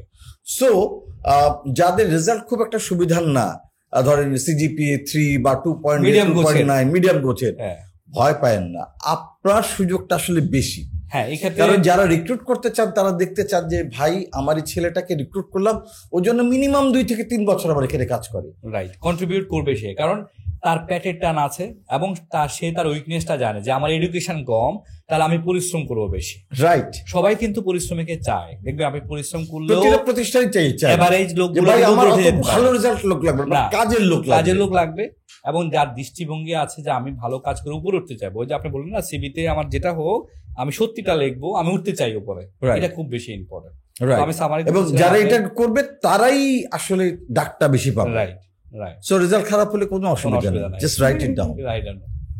আচ্ছা, স্কিপ করা দরকার নেই। সো আমরা রেজাল্ট গুলো লিখলাম, লেখার পরে তারপরে আসবো হচ্ছে আমি যদি কোনো এক্সট্রা কারিকুলাম, যদি আমার কোনো অ্যাচিভমেন্ট থাকে, যে আমি কি বলে আমি জিপিএ 5 পেয়েছি, আমি জেএসসি তে পেয়েছি, পিএসসি তে আমি হচ্ছিলাম, এইগুলো বলা। তারপরে হচ্ছে যদি আমি কোনো বৃত্তি পাই, যদি কোনো অ্যাফিলিয়েশন থাকে, আমি ব্রিটিশ কাউন্সিল থেকে একটা এই কোর্স করেছি, এইগুলো আমি যদি কোনো কোর্স করে থাকি। হ্যাঁ, ওই যে ট্রেনিং এন্ড ডেভেলপমেন্ট আমি বললাম, যে ট্রেনিং এন্ড ডেভেলপমেন্টটা অবশ্যই আসতে হবে। আমি যদি বিভিন্ন অর্গানাইজেশন আন্ডারে ছাত্র অবস্থায় আমি করেছিলাম, তাহলে আমি সেটা অবশ্যই এখানে রাইট, কোনো কনফারেন্সে জয়েন করতে পারি, কোনো সেমিনার করতে পারি, রাইট, সেগুলো আমি হতে পারি। আবার অনেক সময় অনেক সেমিনার করতে দেশের বাইরেও যায়, সেগুলো যদি থাকে সেগুলো অ্যাড অন করা। আমাদের একটা গ্যাপ হয়েছে, যদি ফ্রেশার হয় ল্যাঙ্গুয়েজটা ইজ ভেরি ইম্পর্টেন্ট, সে তার ল্যাঙ্গুয়েজের এখানে বোধহয় আরো Capacity একটা কতটুকু জিনিস আছে? উল্লেখ জি। করতে হবে যে তার ল্যাঙ্গুয়েজ প্রফিসিয়েন্সি, proficiency সে টা বাংলা কতটুকু? কেমন জানে, ইংরেজি কেমন জানে, Additional সে হিন্দি জানে কিনা, হ্যাঁ, হিন্দি জানে হিন্দি কিনা, জানে কিনা, বা বা অন্য সে কোনো যদি- ল্যাঙ্গুয়েজ জানে সে হয়তো জানতে ফ্রেঞ্চ পারে। জানে কিনা, Right. জার্মান জানে কিনা। হুম। প্লাস হচ্ছে তার আরেকটা ইম্পর্টেন্ট জিনিস হচ্ছে কম্পিউটার লিটারেসি। হ্যাঁ, খুব ইম্পর্টেন্ট এটা লিটারেসি। সে অনেকে দেখা যায় আজকে কিন্তু সে ছাত্র অবস্থায় পাওয়ার বি এর কাজ জানে, দ্যাট মিনস সে অ্যানালাইসিস কাজ জানে। তাহলে আমি কি তার নেওয়ার সময় চিন্তা করতে পারবো আমি যদি তাকে ডিপার্টমেন্টে নিই, যে কোনো অ্যানালাইসিস তার কাজে লাগাইতে পারবো। তাহলে এটা তার জন্য কিন্তু অ্যাডভান্স একটা জিনিস হয়ে গেল। তো এই জিনিসগুলো আমি যদি খুব সুন্দরভাবে লিখে দিতে পারি, এবং আমি কি কি কোর্স করেছিলাম, এটার ফলে আমি কি কি করতে পারি, এটা খুব বেশি ইম্পর্টেন্ট। Right. কিন্তু অনেক দূর আগাই দিল। রাইট। সো আমি কমন হুম। যে ওয়ার্ড পারি, এক্সেল পারি, পাওয়ার পয়েন্ট পারি, হুম। এর বাইরে এক্সট্রা কি পারেন? আমি ফটোশপের কাজ জানি, ফটোশপের কাজ জানি, রাইট, খুব ইম্পর্টেন্ট। ঠিক আছে। আমি অ্যানালিটিক্স এর কাজ জানি, আমি অ্যানালিটিক্স এর কাজ Excel-এর, জানি, হ্যাঁ, গ্রাফিক্স এর কাজ কাজ জানি, জানি। আমি ভিডিও এডিটিং পারি, কথা হ্যাঁ। কথা। বা আমি ইয়ে পারি, কি বলে, ক্যানভা দিয়ে আমি সুন্দর ডিজাইন করতে ডিজাইন করে পারি, দিতে পারি, বা আমি এআই দিয়ে, এআই এর গুগলের মাধ্যমে আমি এগুলি করেছি, রাইট। আমি ফ্রিল্যান্সিং করি, ফ্রিল্যান্সিং করি আমি, এটা এটাও অ্যাডেড কোয়ালিটি। রাইট। এবং এটা তাকে কিন্তু অনেকটা ভ্যালু অ্যাড করে, এবং ওই যারা ইন্টারভিউ তারপরে তার পয়েন্টস বেড়ে গেল। তার পয়েন্টস বেড়ে গেল। তার মানে একটা সিভির যদি আমরা দেখি, প্রথমে যে ছেলেটা প্রপারলি অবজেক্টিভ লিখছে এবং প্রতিটা যে জবের যে চাওয়া তার সাথে মিলিয়ে যে অবজেক্টিভ লিখছে, এখানে সে 10-এর মধ্যে 8 পেয়ে গেল। তারপরে হলো সামারি। সামারিটা, সামারিতে সে যদি তার কোয়ালিটিটা লিখে, এখানেও সে 10-এর মধ্যে 8 পেয়ে গেল। যদি ঠিক মতো না লিখে 10-এর মধ্যে 2 পেল। জি। আচ্ছা, তারপরে আসলো শিক্ষা। তার সে এডুকেশন, যদি স্কুল দিয়ে শুরু করে নাম্বার কম পেয়ে গেল, কিন্তু যদি যদি সে university মাস্টার্স করে- ডিগ্রি দিয়ে শুরু করলো, হ্যাঁ। ব্যাচেলার্স ডিগ্রি, এবং মাস্টার্সে কি কি পড়েছে, মেজর কোর্সেস কি কি ছিল, ব্যাচেলার্সে মেজর কোর্সেস কি কি ছিল, সেগুলো যদি সে লেখে এবং তার অ্যাচিভমেন্ট কি, মানে রেজাল্ট কি ছিল সেটা লেখে, তাহলে সে 10-এর মধ্যে 8 পেয়ে গেল, 9 পেয়ে গেল। তারপরে এলো তার শিক্ষা জীবনে কোনো অ্যাচিভমেন্ট আছে কিনা, সে স্কলারশিপ পেয়েছে কিনা, এগুলো দিল। তারপরে আসলো যে সে এক্সট্রা কোনো কিছু শিখেছে কিনা, সে হয়তো কোনো একটা ডিপ্লোমা, পোস্ট গ্রাজুয়েট ডিপ্লোমা করেছে, ইবিপি থেকে ধরা যায়, কিংবা কোনো সেমিনার অ্যাটেন্ড করেছে, কোনো ওয়ার্কশপ করেছে, 3 দিনে কোনো কিছু করেছে, কোনো একটা কিছু শিখেছে, পাইথন প্রোগ্রামিং শিখেছে, হ্যাঁ, এর সাথে সে শিখে গেল, শিখেছে, সে কোডিং কোডিং শিখেছে, সে হ্যাঁ। ডিজিটাল মার্কেটিং এর উপরে শিখেছে, শিখেছে। কোর্স করেছে একটা 3 মাসের। 3 মাসে কোর্স করেছে। বা এখন সে হয়তো লিঙ্কডইনে এখন প্রচুর শর্ট কোর্স, সে হয়তো তাইকোন্ডো পারে, সে হয়তো হ্যাঁ। ফুটবলে ফার্স্ট ডিভিশনে খেলে বা Right. সেকেন্ড ডিভিশনে খেলে। আপনাকে যেটা বলি, এই যে আপনি ফুটবলের কথা বলেছেন, জি, জি। আমি যদি বলি আমার ফ্যাক্টরি যে আমরা রিক্রুটমেন্ট করি, এটা প্রোডাকশনে হোক, আমার কোয়ালিটি টিমে হোক, আমরা কিন্তু খুব ভালো করে দেখি সে স্পোর্টসে আছে কিনা। আচ্ছা, ফ্যাক্টরিতে কাজ করতে হলে আর তো সেলসে কাজ sturdy করতে লাগবে। হলে fitness is very very important. Important. এবং এবারে আমাদের 10টা টিমের, এবছর 10টা টিমের খেলা হয়েছে ফ্যাক্টরিতে। 10টা টিমের মধ্যে আমাদের প্রোডাকশনের একটা টিম প্লাস কোয়ালিটি টিম কিন্তু চ্যাম্পিয়ন আমরা রানার আপ হলো। এক্সেলেন্ট। তারপরে হ্যাঁ। দেখেন যে আপনি যে খেলেন, হুম। আপনি ভালো ক্রিকেট প্লেয়ার, ভালো হাডুডু প্লেয়ার, ভালো ফুটবল প্লেয়ার, এটা কিন্তু আপনার একটা অ্যাডেড অ্যাডভান্টেজ। রাইট। আপনার পয়েন্টস কিন্তু বেড়ে গেল। দেখেন একটা সিভিতে কি করে আপনার পয়েন্টস বাড়াবেন, অনেক বুদ্ধি আছে পয়েন্টস বাড়ানোর। সো যত পয়েন্টস বাড়াবেন আপনার সম্ভাবনা তত বেশি ডাক পাবার। রাইট। তারপরে তো আপনি আপনার কোয়ালিটি দিয়ে চাকরি পেয়ে যাবেন। সো ওইখানে একটা হচ্ছে যে আপনি পড়াশোনাতে কোনো বৃত্তি পেয়েছেন কিনা, কোনো তারপরে হলো যে বৃত্তি পেয়ে থাকেন উল্লেখ করলেন, তারপরে হলো যে আপনি কোথাও কোনো কোর্স করেছেন কিনা, কোর্স করেছে কিনা, কোনো ডেভেলপমেন্টে, কারণ সবাই চায় তার ডেভেলপমেন্টের জন্য সে নিজে কি কাজ করেছে। রাইট। যেমন রোটারি ক্লাবের করতে পারেন, মেডিটেশন ক্লাব আছে, হ্যাঁ। বিভিন্ন রকম প্রতিষ্ঠান অনেক ধরনের প্রোগ্রাম করে, সেগুলো করেছেন কিনা, আপনি লিও ক্লাব করেন কিনা, Right. রোটারি ক্লাব করেন কিনা, এগুলো উল্লেখ এখন করেন। কিন্তু সবাই ছাত্র অবস্থা দেখবেন গ্রাজুয়েশন থেকে প্রচুর কোর্স করে। রাইট। এই কোর্সগুলো should be cover in the city, এবং সেখানে আপনি দেন, কারণ যখন আপনি কোর্সগুলো দিলেন তখনই আপনার পয়েন্টস আরো বেড়ে গেল। বেড়ে গেল।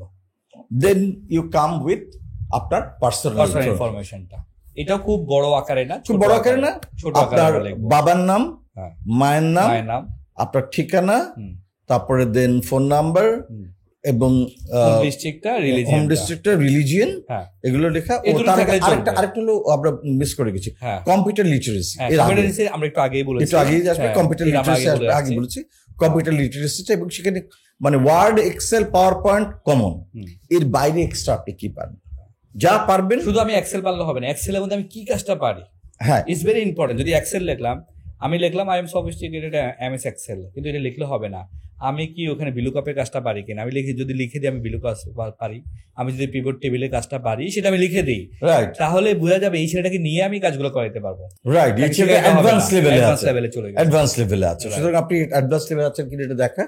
এন্ড দেন যদি এক্সট্রা কিছু করা থাকে, আপনি ফটোশপ পারেন, ভিডিও এডিটিং পারেন, গ্রাফিক্স এর কাজ পারেন, বা কোডিং পারেন, পাইথন পারেন, প্রোগ্রামিং পারেন, যা যা পারেন, আপনি ইমেল পারেন, ইমেল মার্কেটিং করতে পারেন, এগুলো অ্যাড অন করে। তবে আমি এখানে একটু শেয়ার করতে হবে ভাই, আমরা এরকম দেখছি অনেক অনেক কিছু লেখে আসলে কিছুই পারে না। আমি এটাও বলবো এখন ফেক কিছু লিখবে না। এক্স্যাক্টলি, কারণ আপনি ডাক হয়তো পাবেন ফেক লিখে, কিন্তু ইন্টারভিউ বোর্ডে গিয়ে একদম সোজা আউট।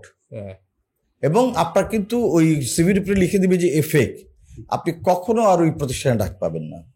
রাইট, সো তার সম্ভাবনাটা অনেক কমে যাবে এরপর। সুতরাং ফেক ইনফরমেশন দেয়া যাবে না। Right, so language proficiency, computer literacy দিয়ে দিলাম, তারপর আমরা পার্সোনাল ইনফরমেশন দিলাম, দেবার পরে লাস্টে এসে আমরা রেফারেন্স দিব। এবং রেফারেন্স দেবার ক্ষেত্রে যেটা উনি বললেন সেটা হচ্ছে যে ফ্রেশার্সদের ক্ষেত্রে আমার টিচার, ইমিডিয়েট টিচার তিনি, এবং আমরা মোটামুটি তো দুটো রেফারেন্স দিই, একজন টিচার দিতে পারি, আরেকজন হচ্ছে যেখানে আমরা ইন্টার্নশিপ করেছি আমার যিনি সুপারভাইজার ছিলেন তিনি।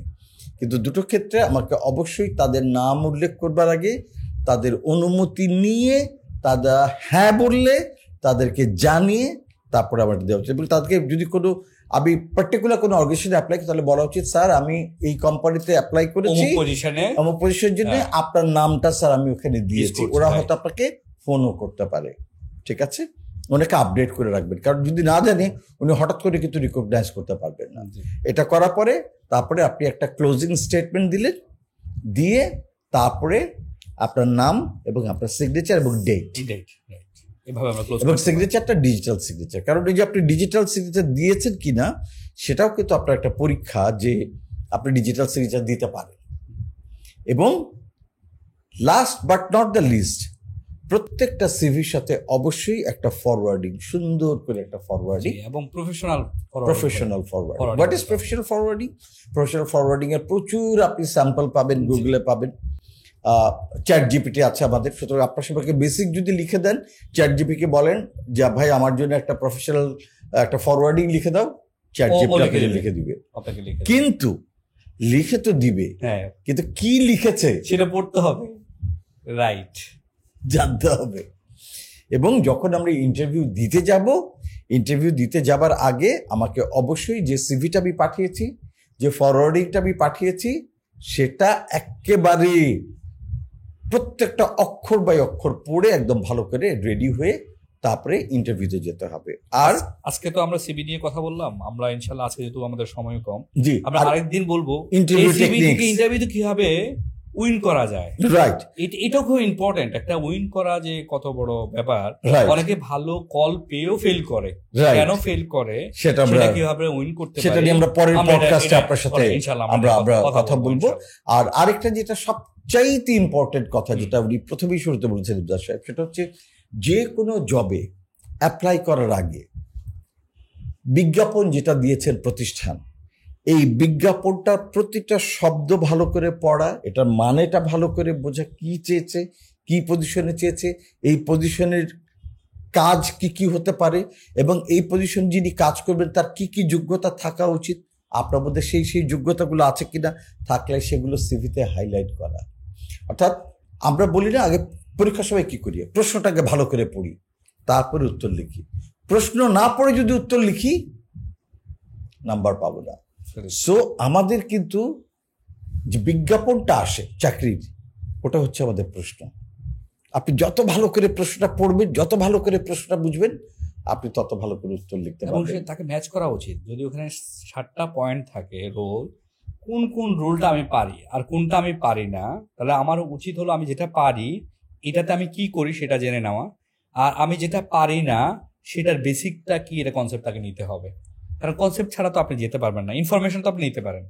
আমি কাজ করি নাই, ফাইন, আমার স্কিল নাই, কিন্তু আমাদের নলেজ আছে, আমি সেটা I can show that those knowledge, আমি সেটা করতে পারি, এটা কিন্তু তাকে উইন করে দিবে। আমরা ইনশাআল্লাহ ওটা নিয়ে আরেকটা কথা বলবো। সো সিভি লেখার আগে আপনি ওই যে জবে বিজ্ঞাপনটা, যেটা চাকরির বিজ্ঞাপনটা, সেটা ভালো করে পড়ে তারপরে সিভি লিখবেন, এবং যেটা বেশি বলছেন যে প্রত্যেকটা জবের জন্যে আলাদা আলাদা আলাদা সিভি করবেন, একই সিভি সব জায়গায় পাঠাবেন না, এবং যখন কাস্টমাইজ করতেই হবে। এবং ইন্টারভিউ দিতে যাবার আগে আবারও সেই বিজ্ঞাপনটা ভালো করে পড়বেন, যে সিভিটা আপনি পাঠিয়েছেন সেটা ভালো করে পড়বেন, যে ফরওয়ার্ডিংটা পাঠিয়েছেন সেটা ভালো করে পড়বেন।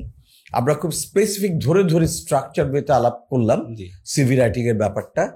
আশা করি যে এটা আপনাদের অনেক অনেক কাজে লাগবে, এবং যদি এই সিস্টেমগুলি ফলো করেন এবং ঠিক এইভাবে যদি লেখেন, পরীক্ষার খাতায় যেমন আছে না স্ট্রাকচার ওয়েতে লিখলে পরে অনেক নম্বর পাওয়া যায়, তো সেরকম সিভি যদি এইভাবে আপনি করেন তাহলে আপনি সিভিতেও অনেক নম্বর পাবেন এবং ডাক পাবেন। ওই যে আমার বন্ধু সবসময় ডাক পেত, কারণ ও এইভাবে স্ট্রাকচার ওয়েতে লিখতো, আর আমি লিখতাম না বলে, মানে প্রশ্ন না পড়ে উত্তর লিখতাম বলে আমি কখনো ডাক পেতাম না।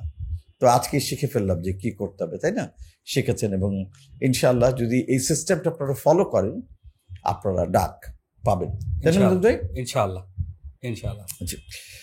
তো জনাব ইমদাদুল করিম, অনেক অনেক ধন্যবাদ আজকে আমাদেরকে সময় দেওয়ার জন্য, এবং একটা সিভি কি করে রাইট করতে হয়, কোন কোন জিনিসগুলো খেয়াল করতে হয়, কি করা উচিত কি করা উচিত না, ইন ডিটেইল আপনি আমাদেরকে বলতেন। এবং 17 বছর ধরে আপনি মোটামুটি কি সিভির মধ্যে কি আছে দেখলে এক নজর দেখে বলে দিতে পারেন যে কে লাগবে, কে দিয়ে হবে, কে দিয়ে হবে না।